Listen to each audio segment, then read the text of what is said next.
आज हम भारत की प्राकृतिक वनस्पति और वनों के बारे में अध्ययन करेंगे, यानी natural vegetation and forests of India. देखिए, प्राकृतिक वनस्पति और वन ये दो अलग शब्द हैं। प्राकृतिक वनस्पति के अंतर्गत हम पेड़ पौधों की प्रजातियों जैसे बड़े पेड़, झाड़ियाँ, घास, बेल, लताएं आदि के समूह को लेते हैं जो एक स्पेशल एनवायरनमेंट में यानी विशिष्ट पर्यावरण में एक दूसरे के साहचर्य में विकसित रहते हैं। वहीं जो वन है वो उससे हमारा जो तात्पर्य है वो ये है, पेड़ों और झाड़ियों से युक्त एक बड़ा भूभाग या विस्तृत भाग जो हमारे लिए आर्थिक महत्व रखता हो। तो दोनों की हम तुलना करें तो इस तरीके से हम उसको समझा सकते हैं कि प्राकृतिक वनस्पति सभी पौधों की जातियाँ, पेड़, वृक्ष, वन, लताएं आदि का समूह जो कि एक स्पेशल एनवायरनमेंट में डेवलप होता है उसे प्राकृतिक वनस्पति कहते हैं। वन के अंतर्गत बड़े पेड़, झाड़ियाँ और दूसरी जो वनस्पतियाँ हैं वो सब सम्मिलित रूप से एक बड़े भूभाग में हों और उनका व्यक्ति के लिए, हमारे लिए आर्थिक महत्व हो, वो वन कहलाता है। देखिए, भारत में जलवायु दशाएं जो हैं वो बहुत भिन्नता लिए हुए हैं। भारत एक उप महाद्वीप है, तो इतने बड़े भूभाग में जलवायु की भी भिन्नता हमें देखने को मिलती है और उसी के कारण उस जलवायु जो भिन्नता है, क्लाइमेटिक डिफरेंस है, उसके कारण अनेक प्रकार की हमारे यहाँ पे प्राकृतिक वनस्पति पाई जाती है। हर पौधे को अपने विकास के लिए एक निश्चित तापमान और वर्षा की आवश्यकता होती है, ये हम सब जानते हैं। और इसीलिए जब जहाँ जहाँ तापमान और वर्षा जिस प्रकार की मिलेगी, उनके जो उस तापमान और वर्षा को सूट करने वाली जो वनस्पति है उस क्षेत्र में वही पैदा होगी, वही पनपेगी। देखिए, भारत में जैसे पश्चिमी घाट है तो वहाँ पे उष्ण आर्द्र जलवायु है और इसी कारण वहाँ पर उष्णकटिबंधीय सदाहरित वनस्पति पाई जाती है, यानी ऐसे पेड़ पौधे, झाड़ियाँ, बेल पाए जाते हैं जो कि हमेशा हरे भरे रहते हैं, क्योंकि वहाँ पे उष्ण आर्द्र जलवायु है और वैसे ही वनस्पति उस क्लाइमेटिक कंडीशंस में डेवलप हो वहाँ पे हमें देखने को मिलती है। वहीं शीतोष्ण सदाहरित वनस्पति उत्तर पूर्वी भारत में मिलती है। जो नॉर्थ ईस्ट जो इंडिया है वहाँ पे हमें शीतोष्ण, क्योंकि वहाँ की जो क्लाइमेटिक कंडीशंस हैं, टेम्परेट क्लाइमेटिक कंडीशंस हैं, तो इसलिए वहाँ पे हमें उस प्रकार के पेड़ पौधे पाए जाएंगे जो उस जलवायु में, उस क्लाइमेटिक कंडीशंस में हों। वहीं अगर हम वेस्टर्न इंडिया की ओर देखें, जहाँ पे राजस्थान का थार का मरुस्थल है, तो वहाँ बिल्कुल ड्राई एरिड कंडीशंस हैं, यानी शुष्क दशाएं हैं जलवायु की। तो ऐसी दशाओं में हमें सदाबहार वन नहीं मिल पाएंगे, क्योंकि सदाबहार वन को एक पर्टिकुलर टेम्परेचर, वर्षा, नमी, इन सब की आवश्यकता होती है। तो ऐसी कंडीशंस पे वहाँ पर वही वनस्पति पाई जाएगी जो कि उस पर्टिकुलर ड्राई कंडीशंस को, शुष्क दशाओं को सहन कर सके।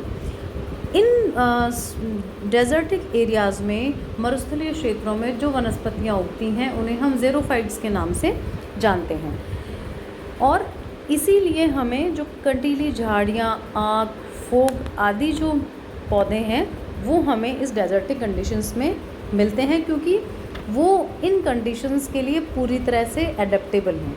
यही अगर हम झाड़ियाँ सदाबहार वनों के अंतर्गत वो पौधे देखना चाहें, फोक वगैरह, तो वो हमें वहाँ नहीं मिलेंगे, क्योंकि वो उन क्लाइमेटिक कंडीशंस में डेवलप नहीं हो पाते।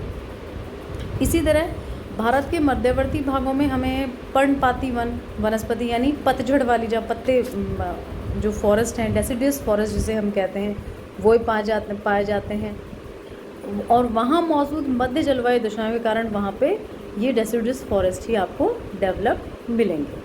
तो ये तो कुछ अपना इंट्रोडक्शन हुआ भारत की वनस्पति और वनों का। अब सबसे पहले हमारे वीडियो में हम लेते हैं भारत के वनों का वर्गीकरण, यानी classification of forest of India. देखिए, वनों का वर्गीकरण अनेक आधारों पर किया जा सकता है, जैसे स्वामित्व, वैधानिक तथा वृक्षों की किस्म, वनों के वर्गीकरण का मुख्य आधार रहते हैं। प्रशासनिक दृष्टिकोण से ब्रिटिश राज्यकाल में वनों को 3 मुख्य वर्गों में बांटा था। वो मुख्य वर्ग ये हैं: आरक्षित, रक्षित, अवर्गीकृत। अब जैसे कि सुरक्षित हम माने तो वो रिजर्व्ड हो गए, इसे हम आरक्षित भी कह सकते हैं और सुरक्षित वन भी कह सकते हैं। ये है रिजर्व फॉरेस्ट। ये एक्चुअली जो रिजर्व फॉरेस्ट हैं वो वन प्रदेश हैं जहाँ पर वनों को साफ किया जाना अति हानिकारक है।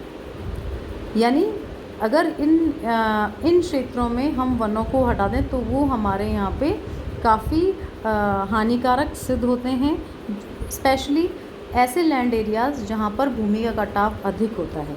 तो उन क्षेत्रों में जहाँ पर भूमि का कटाव अधिक होता है वहाँ पे जो वन क्षेत्र हैं उनको हम आरक्षित या सुरक्षित वन क्षेत्रों के अंतर्गत देते हैं। देखिए, भूमि के कटाव को रोकने के लिए जलवायु के विचार से या फिर वनों की उपयोगिता देखते हुए इन वनों में केवल वृक्षों को काटना ही नहीं रोका गया, पर पशुओं को चराना भी मना है इन क्षेत्रों में। इसके नीचे जो हमारे भारत के अंदर जो वन क्षेत्र है वो कुल 54% जो एरिया है वो इस आरक्षित या सुरक्षित कैटेगरी में आता है। यानी इन आरक्षित और सुरक्षित जो रिजर्व फॉरेस्ट हैं वहाँ पर वनों को काटना निषिद्ध है, साथ ही पशुचारण भी यहाँ पे की भी मनाही है। अगला जो है क्लास फॉरेस्ट की वो है संरक्षित वन यानी प्रोटेक्टेड फॉरेस्ट। प्रोटेक्टेड फॉरेस्ट पर सरकारी देखरेख हुआ करती है ताकि उनकी रक्षा हो सके। इनका साफ किया जाना हानिकारक है और इनको फॉरेस्ट को क्लियर करना मनाही है, लेकिन सरकार के नियम इनकी देखरेख के संबंध में अधिक कड़े नहीं हैं जितने कि रिजर्व फॉरेस्ट वाले में हैं। देखरेख इतनी आवश्यक की जाती है कि इन वनों को नष्ट न कर दिया जाए। इन वनों में स्थानीय निवासी को पशुचारण तथा लकड़ी आदि काटने की सुविधाएं प्रदान की जाती हैं। यानी जो प्रोटेक्टेड फॉरेस्ट हैं यहाँ पे भी वनों को ख़त्म करना या वनों को नष्ट करना की तो मनाही है, लेकिन जो रूल्स हैं थोड़े लीनियंट हैं कंपैरेटिवली रिजर्व फॉरेस्ट के। रिजर्व फॉरेस्ट में वनों को काटना भी मना था और पशुचारण भी मना था, जबकि ये जो प्रोटेक्टेड या संरक्षित जो वन हैं इनमें हम सूखी लकड़ियाँ काट सकते हैं। यहाँ आसपास के लोकल लोगों को सूखी लकड़ियाँ काटने की अनुमति है और साथ ही साथ जो कैटल ग्रेजिंग है, पशुचारण है, वो भी यहाँ पे अलाउड है। इंडिया के अंदर संरक्षित वन क्षेत्र कुल क्षेत्र का 29% क्षेत्र है जो संरक्षित वन क्षेत्र के अंतर्गत आता है। तीसरी जो क्लास है वो है अवर्गीकृत वन यानी अनक्लासिफाइड फॉरेस्ट। अवर्गीकृत वन वे वन हैं जिनका वर्गीकरण अभी नहीं हुआ, यानी वो किसी भी कैटेगरी में या तो ना तो रिजर्व्ड हैं और ना प्रोटेक्टेड हैं। इनकी ओर सरकार ने ध्यान अभी कम ही दिया, यानी गवर्नमेंट का इन पे अभी कंट्रोल नहीं है, गवर्नमेंट ने इस दिशा में ध्यान नहीं दिया। तो ऐसे जो अनक्लासिफाइड फॉरेस्ट हैं वहाँ पर जो लोग हैं वो अपने इच्छानुसार वन जो वृक्ष हैं वो काट सकते हैं, पशुओं को चराने की भी पूर्ण स्वतंत्रता है। लेकिन ऐसे वन क्षेत्र जो हैं भारत में कुल 16% क्षेत्र पर ही फैले हुए हैं, यानी ज़्यादा जो परसेंटेज है हमारे यहाँ पे वो सुरक्षित यानी रिजर्व फॉरेस्ट और संरक्षित यानी प्रोटेक्टेड फॉरेस्ट एरियाज़ में है। अब भारत का जब नवीन संविधान हुआ तो उसके अंतर्गत जो ये वर्गीकरण था रिजर्व, प्रोटेक्टेड, अनक्लासिफाइड, उसके अलावा और वर्गीकरण भी प्रस्तुत किया गया जिसका एकमात्र आधार जो है वो प्रशासनिक नियंत्रण है। इस प्रशासनिक नियंत्रण के आधार पर भी पुनः वनों को 3 वर्गों में क्लासिफाई किया गया है या वर्गीकृत किया गया है। पहला है राजकीय वन या स्टेट फॉरेस्ट।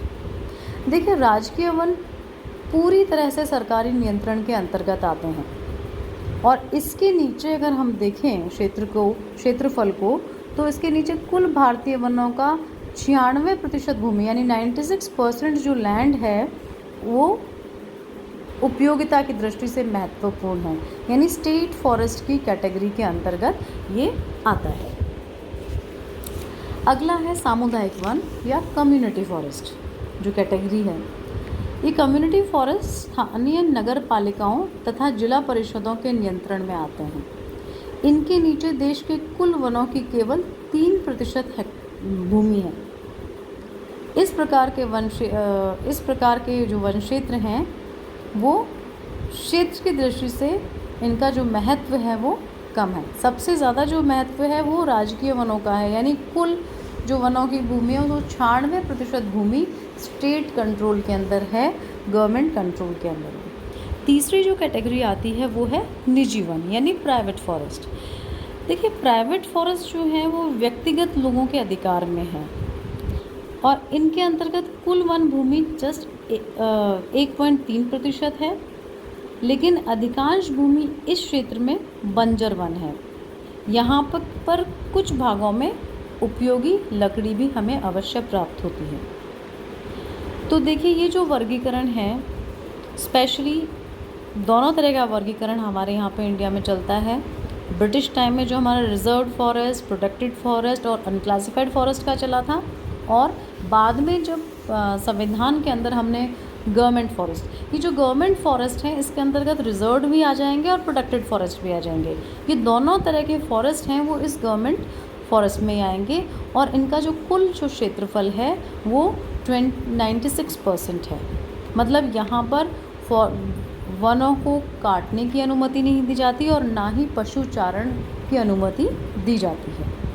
उसके बाद कम्युनिटी फॉरेस्ट है, वो एक लोकल लेवल जो का उसमें एडमिनिस्ट्रेशन जो है, प्रशासनिक जो है उसका कंट्रोल है। ऐसे वनों में हम सूखी लकड़ियाँ काटने की अनुमति भी मिल जाती है, लेकिन ये जो वन क्षेत्र है ये बहुत कम है इसमें। और निजी फॉरेस्ट जो हैं, जो टोटली वेस्टलैंड एरियाज़ हैं, जो जिसमें कि आपको बहुत ज़्यादा वृक्ष जो हैं वो विस्तृत नहीं मिलेंगे। अगले वीडियो में हम भारत के वनों के प्रकार के बारे में और भौगोलिक वितरण के बारे में अध्ययन करेंगे।